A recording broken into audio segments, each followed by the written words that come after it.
Yes, sir, we should. Okay, we are live now. We are? Yes, we are. Thank you, Michael. Hi. Hi, everybody. We're saying hello to you from Cupertino, California. We're right next to San Francisco, for some of you who don't know.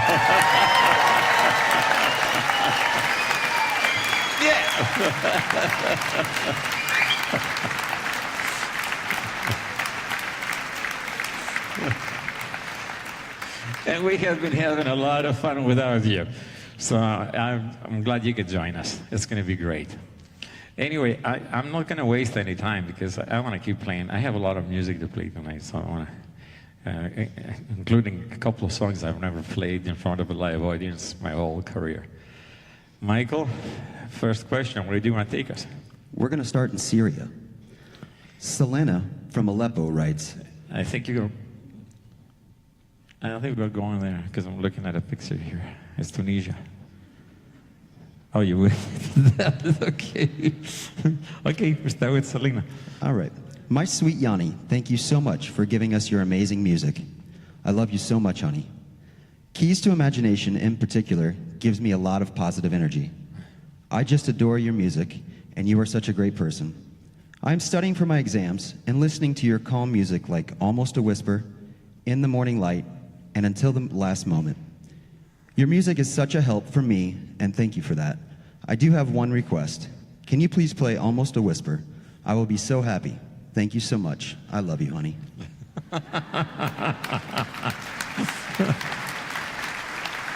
Selena. Hi, Selena. She's from Aleppo. And it was a week ago that I started, she wrote on my Facebook and introduced herself. And she's 20 years old. She's going to school. You know about Aleppo, right? They're not having a good time. It's horrific. The conditions there are amazing. It's amazing that people are actually going to school there. She's one of them.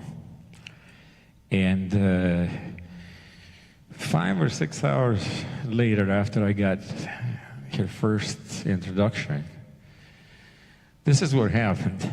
And I promised that I was going to tell her story around the world. She was in her living room studying, and she decided to go to the bedroom to pick up her laptop.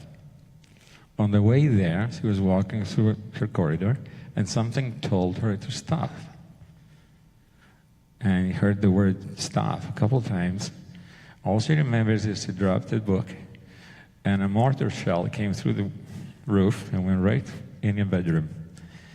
If she had just been in there 2 seconds earlier, she wouldn't be around. Now, this happened last week. This is not all. This is now. And everybody on millions of people on my Facebook, a lot of people just took her in, and they're trying to encourage her. Because the shock, when she describes it, it's like reading Hemingway. I mean, it's like, couldn't breathe, the oxygen leaves. I mean, we don't know anything about this stuff. I was really stunned when she did that. And I proceeded to follow her, and she was talking about, she was a little bit shocked. The family ran off, they ran away in the middle of the night. I don't know for anywhere. Thank God they're okay right now. And she was thinking about, all she could think about is, I have to go back and get my books because I have exams next week. And I'm thinking, are you crazy? You can't go back to that house. There's a reason why a bomb fell on it. They're probably bombing that area. Stay away from that. Thank God the next morning she woke up, came to her senses. A lot of my friends were on with her. And she decided, I'm going to start a new life, new books. And there she is, beautiful young lady. She's studying aviation engineering. Very impressive. Selena, I love you. You're great. Keep it up. And I will play I will play Almost a Whisper for you, even though I have never played that song in my life. So I'm going to try to play it for you tonight, and all the people in Syria, and all of you here, and everybody else who is watching us. They're watching us from everywhere, from Europe, from you name it. So this is for Aleppo.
Thank you.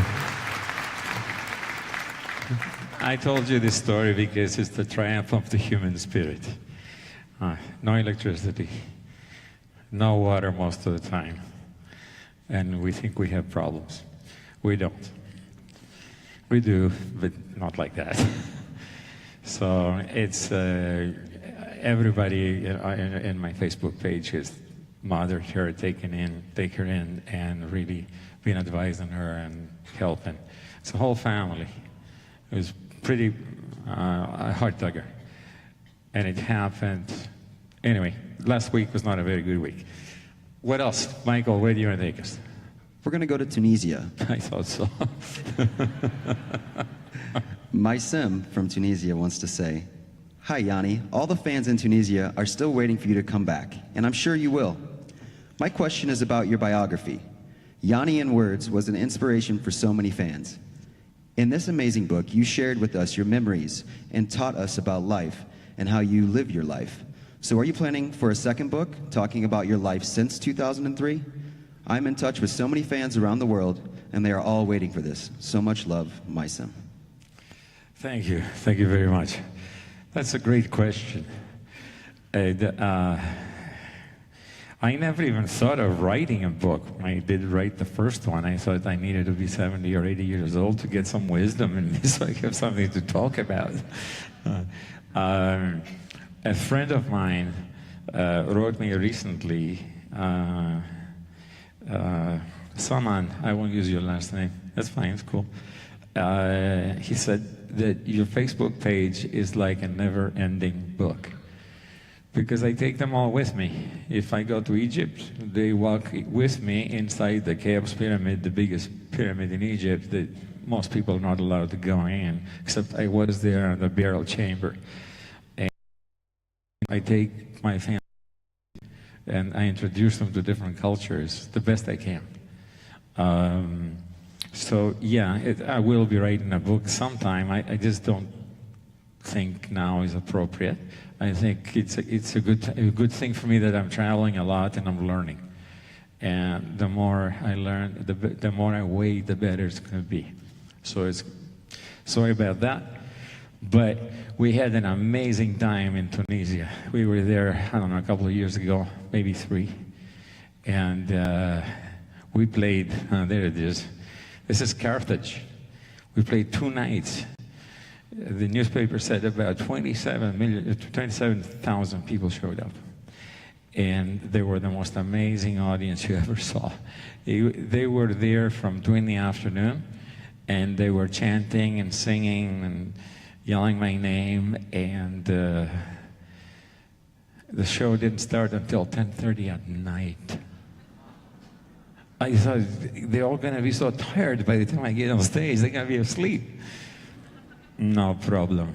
And they touched us so much, it took us, all of us, the crew, the musicians, everybody, it took us a couple of weeks to get over it. The kind of love they gave us and how appreciative they were that we went there. They're very strong people, very sweet, very amazing, and you wouldn't know until you went, unless you went there. Most people, you know, they don't, but I am here for that reason, to express that. So I'm going to play something for you because I love the Tunisian people. They have a lot of faith in themselves, and they are powerful. And there's a lot of sweetness in them too. It's all together. And this one I have also, the last time I played it was, 23 years ago at the Royal Albert Hall in London. I have not played it on the piano, so forgive me if I don't get it perfectly. After all, you would understand it's a 9/8 time signature. It's called A Love for Life. And trust me, the Tunisians have that and know that.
Thank you. I'm glad I was able to play that one. It's very heavily orchestrated, and when we did it at the Royal Albert Hall many, many years ago, there's choirs, orchestra, cello, violins, the whole thing. It was the church organ.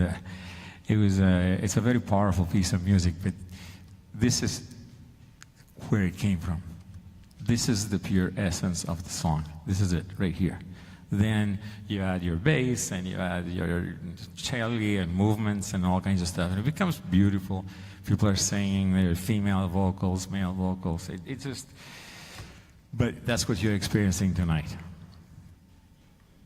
I don't know if I can do it right now, but I get emotional with these people. They get to me.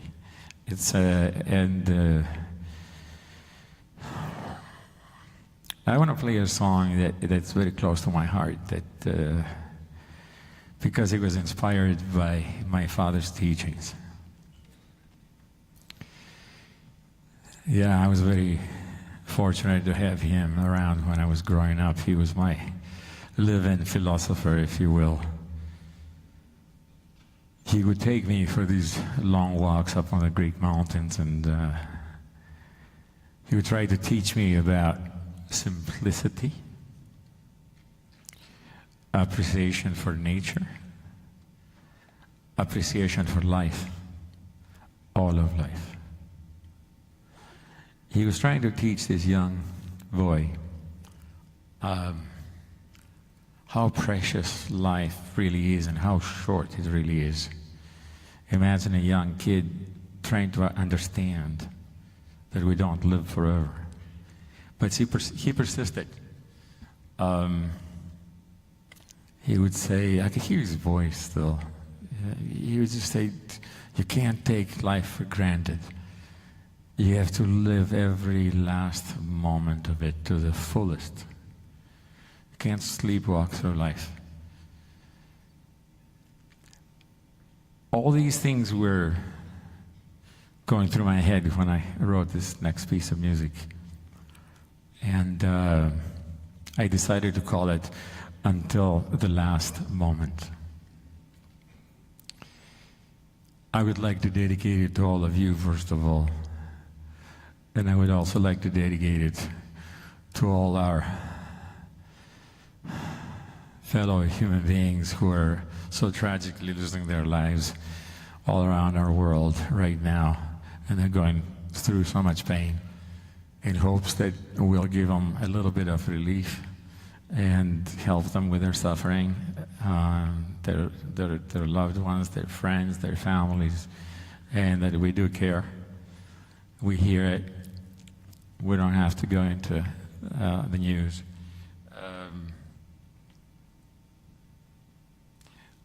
I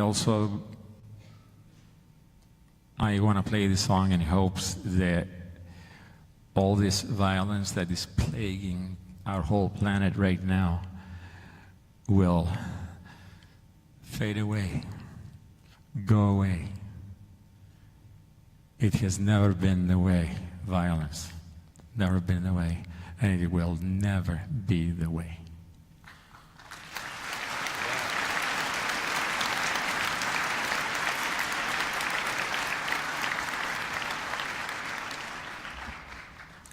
I'll play you the song. This one I got to calm down for.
Thank you.